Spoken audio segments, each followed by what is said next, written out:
આપણે આજથી ફળના રોપા તૈયાર કરશું। તો આપણે સૌથી પહેલાં છે ને આજે એક આંબાનું ગોટલું છે એનો રોપો તૈયાર કરી નાખીએ। તો આજથી તમે જેટલા પણ લોકો આપણે સબસ્ક્રાઈબ કરશે ને એટલા આપણે દરરોજ ફળના રોપા તૈયાર કરશું અને આ વરસાદની સિઝનમાં એને મોટા થવા દઈશું અને વાવવા જેવા થઈ જાય પછી નિશાળમાં, કોલેજમાં, મંદિરમાં જે જગ્યાએ પાણી પૂરતું મળી રહે ને આપણે ત્યાં એને પછી આપણે જ જઈને જાતે વાવી દઈશું અને પછી તમને કહી દઈશું કે આમાં તમે પાણી આપતા રહેજો। તો તમે જેટલા પણ લોકો સબસ્ક્રાઈબ કરશો ને એટલા આપણે ફળના રોપા તૈયાર કરશું। તો આપણે આજે સૌથી પહેલાં આ ગોટલું વાવી દઈએ, આંબો તૈયાર કરીએ છીએ।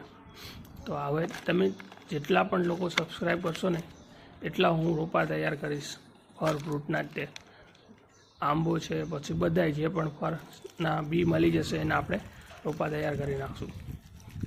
તો આપણો પહેલો રોપો તૈયાર થઈ ગયો છે।